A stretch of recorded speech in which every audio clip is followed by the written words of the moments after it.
The Philippines is a tropical and landlocked country that is heavily influenced by agriculture. In 1993, the nation was losing irrigated ricelands at a rate of 2,300 hectares per year. The neglect of the agriculture sector and the uneven distribution of resources worsened the poverty situation in rural areas. Only the remittances of migrant workers to their families have enabled the latter to survive crippling poverty. Now, let us explore the development of agrarian in the Philippines.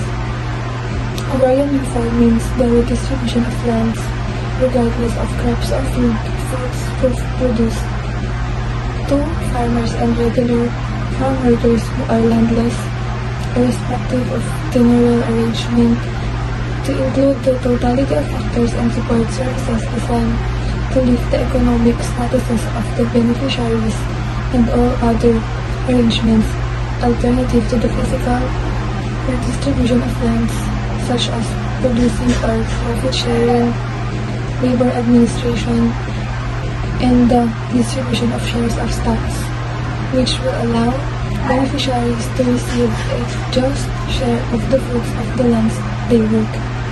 An overall redirection of the agrarian system often includes land reform measures. The most common proclaimed objective of land reform is to abolish feudalism, which usually means overthrowing the landlord class and transferring its powers to the reforming elite or its surrogates. The Philippines Department of Agrarian Reform is the lead government agency that holds and implements comprehensive and genuine agrarian reform which actualizes equitable and distribution, ownership, agricultural productivity, and tenurial security for and with the tillers of the land towards the improvement of their quality of life. Agrarian reform is important to rural democratization and the land-dependent rural poor's enjoyment of basic human rights. Difference between agrarian and land reform. The case of agrarian reform incorporates not only a broad redistribution of land, but also the provision of infrastructure, services, and in some cases, a comprehensive program of redistributive and democratic reforms. While land reform refers to a more limited redistribution of land, usually to a small number of beneficiaries. Now that we have identified the difference between agrarian reform and land reform, we are now ready to trace the history of agrarian. Prior to the arrival of the Spaniards in the Philippines, Filipinos lived in villages or barangays ruled by chiefs or datus. The nobility was included in the datus. The Maharlikas came next, followed by the aliping mamamahal and aliping sagiliw. Despite the existence of various classes in the social structure, almost everyone had access to the fruits of the soil. Money was unavailable, so rice was used as a medium of exchange. In effect, communal ownership of land gradually and slowly took the backseat. Private ownership of land was introduced. With this arrangement, every municipal resident was given this choice of the land for cultivation, free from tax. When the Spaniards arrived in the Philippines, they introduced the concept of encomienda. This system requires encomenderos to defend their encomienda from external attack, maintain internal peace and order, and assist missionaries. As a result, the encomendero gained the authority to collect tribute from the Indians. The system, however, devolved into the encomenderos abusing their power. The tributes became land rents to a few powerful landlords, and the natives who had once cultivated the lands freely were reduced to the status of share tenants. Ramon Magsaysay, 1953 to 1957. President Ramon Magsaysay enacted the following laws.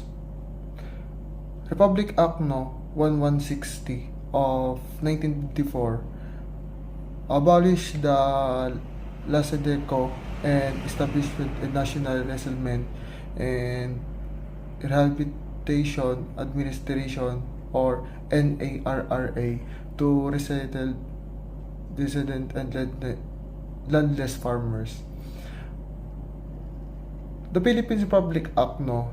1160, an act to further implement the free distribution of agricultural lands of public domain and province for Commonwealth Act No. 691 as aimed to establish the Land Settlement and Development Corporation created under Executive Order No. 355 and create in its place a National Resettlement and Rehabilitation Administration. It is hereby declared to be the policy of Congress to help speed up the free distribution of agricultural lands and public domain to landless tenant and farmers workers who are citizens of the Philippines and encourage migration and sparsely populated region and pursue to the fundamental policy of government to promote the level of production, employment, and living standards of the people. Republic Act No. 1199, ang Agricultural Tenancy Act of 1954, government the relationship between landowners and tenant farmers by organizing shared tenancy and leasehold system and law providing the security of tenure and tenants. It's also created a court of agrarian relation. Ang Republic Act No. 1199, the purpose of the act is establish the agricultural tenants and relation between landholders and tenant upon the principle of social justice to afford adequate and protection to the rights of both tenant and landholders, to ensure the equitable division of the produce of income drivers from the land, to provide tenant farmers with incentive to greater and more efficient agricultural production, to bolster the economics and position and encourage their participation in environment of peaceful and vigorous and democratic rural communities. And ang Republic Act No. 1400, Land Reforms to 1955, create at Land Tenure Administration and LTA, which was responsible for acquisition of distribution of large tenant rice and corn lands over 200 hectares for individuals and 600 hectares for corporation.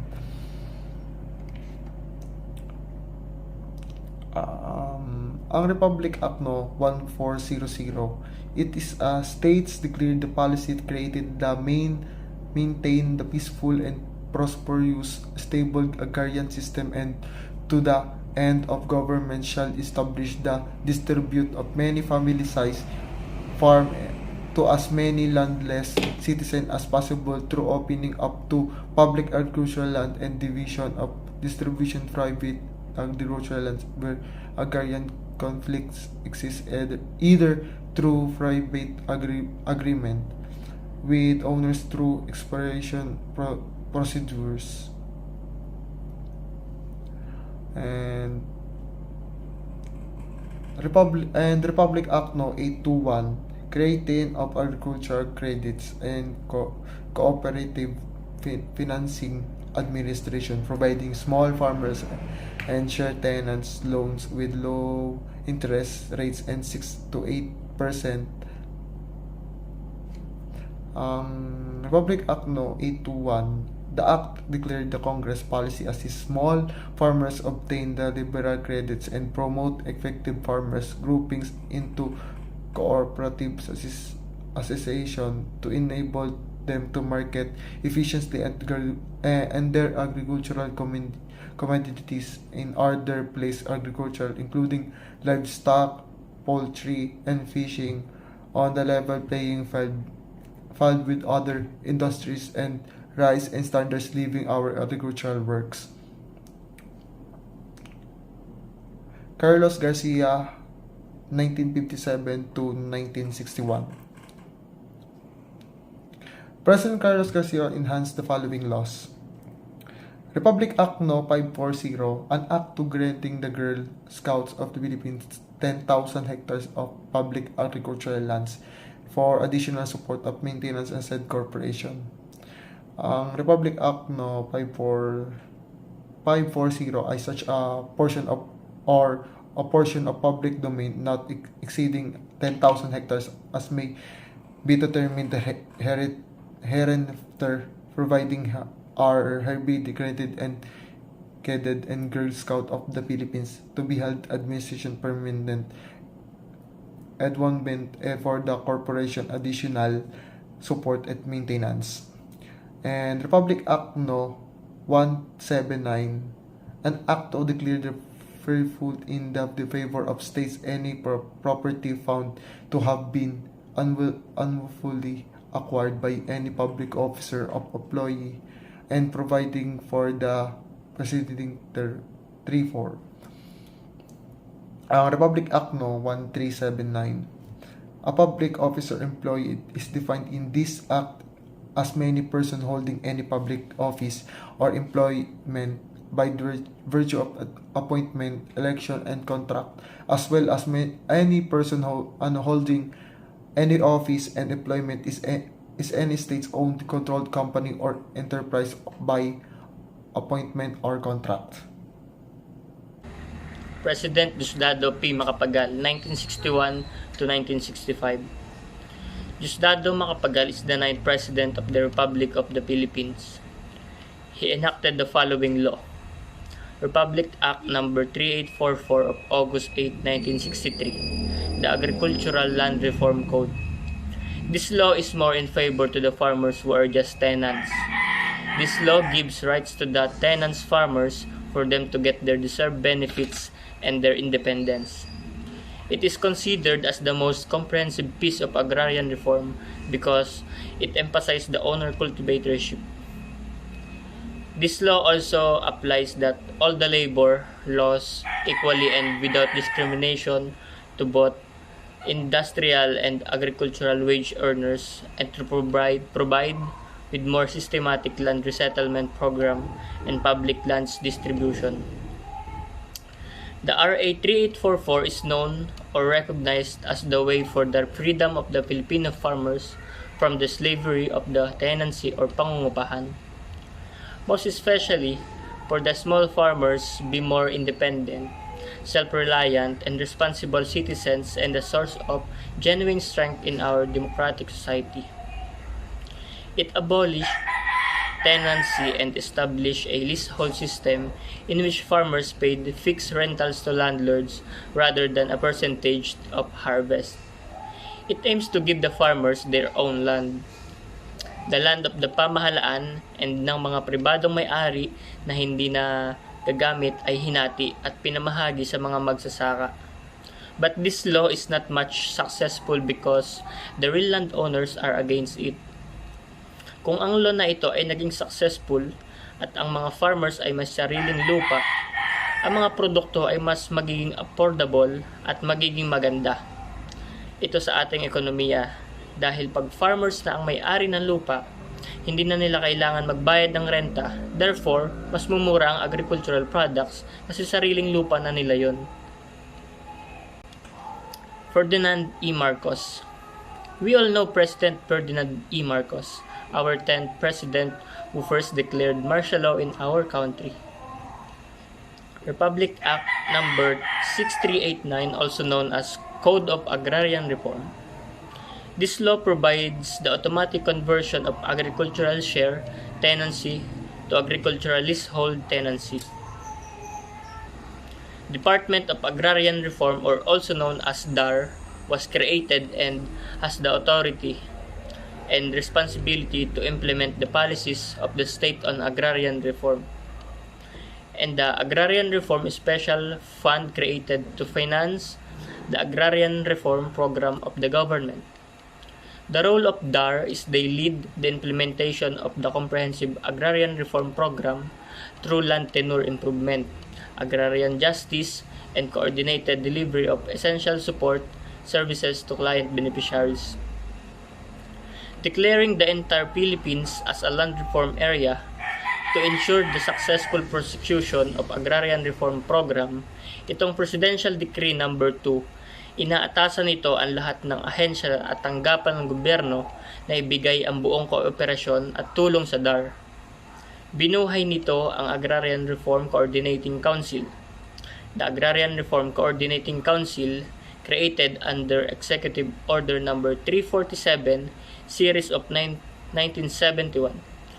It is directed to convene immediately to exercise these functions. Emancipating the tenant farmers from the bondage of the soil by transferring them to the ownership of the land and providing them with the instrument and mechanics. Itong Presidential Decree No. 27 ay itinataya ang pagpapalaya ng mga nangungupahan at pagdedeklara ng pagmamay-ari ng lupa ng mga nangungupahan. However, ang ilang provisions ng law ay pinoprotektahan ng interest ng landlords, such as granting them a retention limit of 7 hectares and including only tenanted rice and corn lands.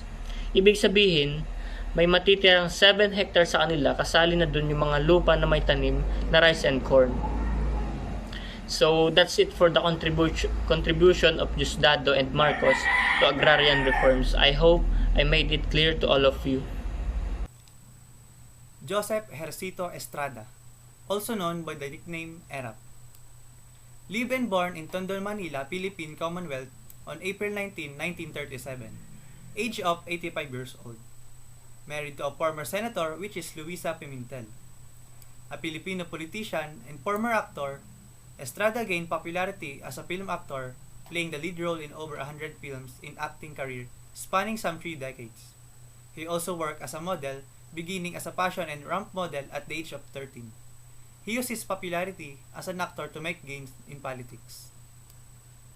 Next, he served as the 38th President of the Philippines from 1998 to 2001, the 98th Vice President of the Philippines from 1992 to 1998, and the 21st Mayor of the City of Manila, the country's capital, from 2013 to 2019. And in 2001, he became the first chief executive in Asia to be formally impeached and resign from power. Next, his projects.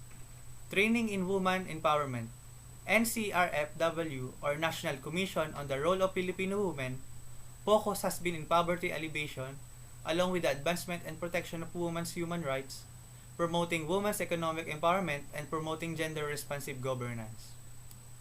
Next, Philippine Gender Responsive Planning. The NCRFW developed tools for effective GAD, or Gender and Development Planning, and Budgeting. Among the tools developed were GAD mainstreaming in the Philippines, gender-responsive planning towards proper implementation of GAD budget policies, GAD mainstreaming, and substational levels. Next, legislative victories. Solo Parents Welfare Act of 2000 aims to develop a comprehensive program of social development and welfare services for solo parents and their children. Creating Executive Council to suppress trafficking in persons, particularly women and children. Maria Gloria Macaraeg Macapagal Arroyo, often referred by her initials GMA. Born in San Juan Rizal, Philippines on April 5, 1947. Age of 75 years old. Married to Jose Miguel Arroyo. Is a Filipina academic and politician who served as the 40th President of the Philippines from 2001 until 2010. She is the longest serving President of the Philippines since Ferdinand Marcos, before her accession to the presidency. Next, she served as the 10th Vice President of the Philippines from 1998 to 2001, making her the country's first female Vice President under President Joseph Estrada. Despite having run on opposing ticket, she was also a senator from 1992 to 1998. After her presidency, she was elected as the representative of Pampanga's 2nd District in 2010 and later became the Speaker of the House of Representatives from 2018. Until her retirement in 2019, she is the only person to hold 3 of the 4 highest offices in the country: Vice President, President, and House Speaker. Next, her projects. Filed over 400 bills and authored or sponsored 55 laws during her tenure as senator, including the Anti-Sexual Harassment Law, the Indigenous Peoples' Rights Law, and the Export Development Act. Launch of the Framework of Plan for Women. President Gloria Macapagal Arroyo supported the Framework of Plan for Women, which aimed to promote women's economic empowerment, protect women's rights, and promote and strengthen gender-responsive governance. It served as the government guide in planning and budgeting for GAD programs and projects and activities. Amended Anti-Trafficking in Persons Act, which strengthened the power of authority to prosecute preempted acts of trafficking. Eliminates the privacy clause previously enjoyed the traffickers, penalizes the confiscation of travel documents such as passports and working permits from trafficked persons.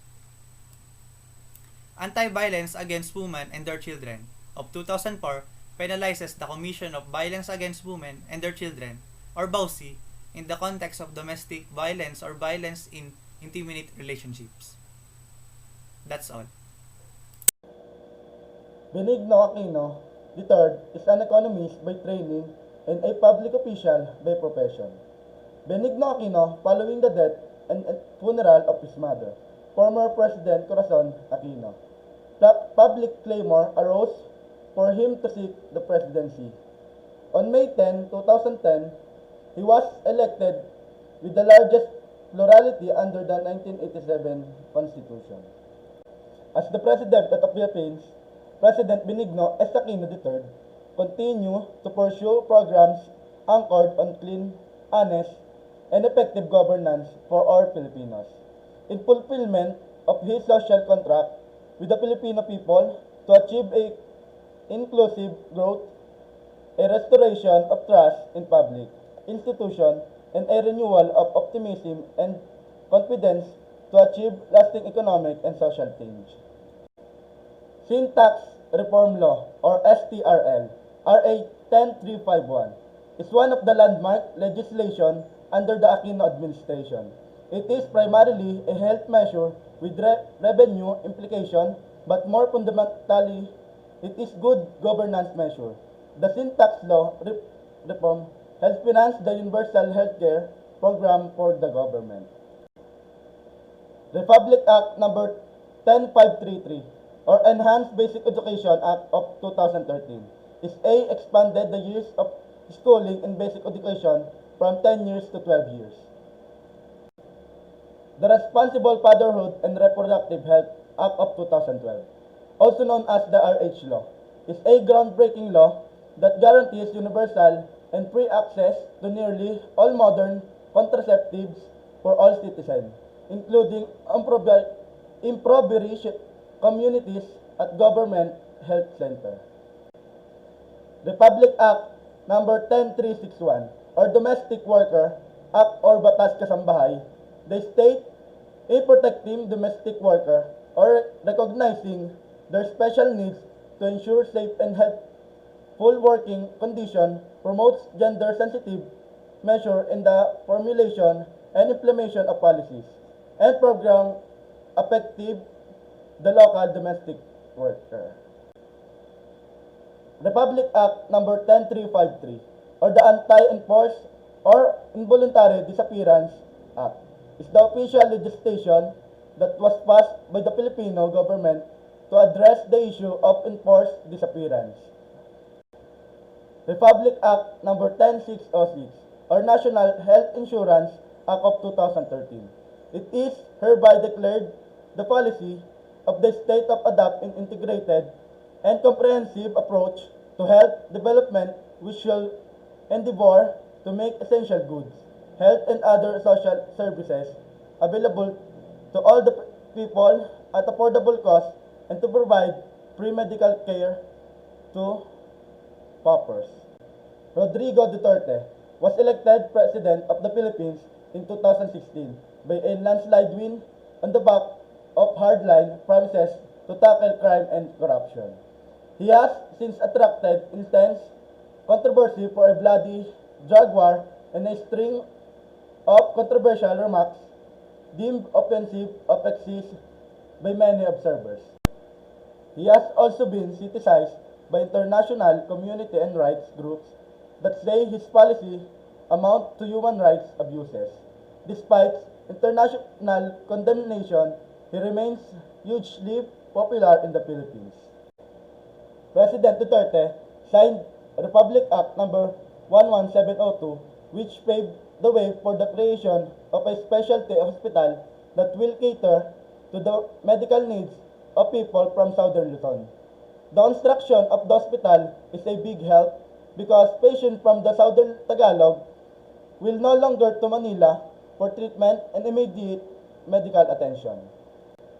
President Duterte also signed Republic Act No. 11703, which is allowed for the construction of the SIMC in Calbayog City, Samar.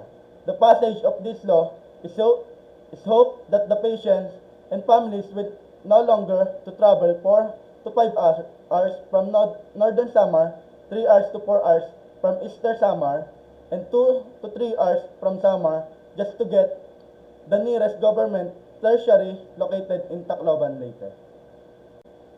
President Duterte also signed Republic Act No. 11704, which is increased the bed capacity of the Dr. Paulino J. Garcia Memorial Research and Medical Center in Cabanatuan, Nueva Ecija from 400 to 1,000 beds.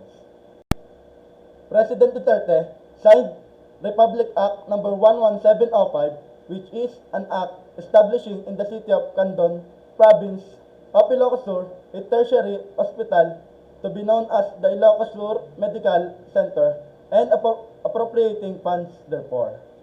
Maria Corazon Cory Sumulong Cuangco Aquino. Born January 25, 1933 at Tarlac Province, Philippines. Married to Senator Benigno Aquino Jr., one of the most prominent critics of President Marcos. Philippine political leader who served as the first female president. Republic Act No. 6657, na kilala rin bilang Comprehensive Agrarian Reform Law. Ito ay upang itaguyod ng katarungang panlipunan at industrialisasyon. Although it was still a product of adherence to democratic principles, this law was found to have many flaws because of much dissatisfaction with the agrarian reform law.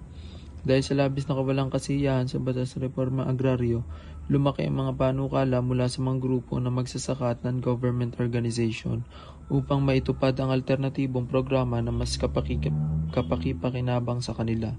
Gayunpaman, hindi ito nagtagumpay. Kinilala rin ng CARP hindi lamang ang mga magsasaka kundi ang lahat ng mga manggagawang walang lupa bilang mga benepisyo sa kondisyon na sila magbubungkal ng lupa. The two main departments in charge of this program are the Department of Agrarian Reform, ODAR, and Department of Environment and National Resources o DNR. Bukod sa pamamahagi ng lupa, nagbigay din ito ng mga serbisyong pansuporta at seguridad sa mga magsasaka. Under the Aquino administration, a total of 898,420 landless tenants and farmers became recipient of land titles and support services. Sa kabila nito, masasabing hindi ito matagumpay dahil nakamit lamang nito ang 22.5% ng pamamahagi ng lupa sa loob ng 6 na taon. Ito ay dahil sa pagtatalaga ni President Aquino ng 4 na magkakaibang kalihim ng DAR sa ilalim ng kanyang administrasyon. The major setback of CARP was Aquino's Haciendas Luisitas stock distribution option na nagsasabing siya ang unang may-ari na umiwas sa CARP sa malaking sukat. Fidel Valdez Ramos, popularly known as FBR and Eddie. Born March 18, 1928 at Lingayen, Pangasinan, Philippines. Married to Amelita Martinez, a military leader and a politician who was President of the Philippines from 1992 to 1998. Pinabilis ni Pangulong Fidel V. Ramos ang pagpapatupad ng Comprehensive Agrarian Reform Program o CARP ni dating Pangulong Corazon Aquino upang matugunan ng 10 taong takdang panahon. Gayunpaman, may mga hadlang tulad ng pangangailangan patatagin ang database at geographicong focus, bumuo ng suporta sa pagpupundo, palakasin ang pakikipagtulungan sa pagitan ng mga ahensya at pakilusin ang mga nakasosyo sa pagpapatupad tulad ng mga non-government organization, lokal na pamahalaan at komunidad ng negosyo. In 1992, the government acquired and distributed 382 hectares of land with nearly 250,000 beneficiary farmers. This makes up 41% of all land titles distributed by the Department of Agrarian Reform o DAR over the past 30 years. But by the end of 1996, only 58.25% of the total area it was supposed to occupy had been distributed by the DAR. From January to December 1997, the DAR distributed 206,612 hectares, and that year, since 1987, the DAR distributed a total of 2.66 million hectares, benefiting nearly 1.8 million tenant farmers. Malaking problema ang kinakaharap ng Administrasyong Ramos ang kakulangan ng pondo para suportahan at maipatupad ang programa. 50 million pesos allocated to fund CARP from 1988 to 1998 was no longer sufficient to support the program. To address this problem, Ramos signed the RA number 8532 to amend the Comprehensive Agrarian Reform Law, which further strengthened CARP by extending the program another 10 years. Ramos signed this law on February 23, 1998, a few months before the end of Ramos' term.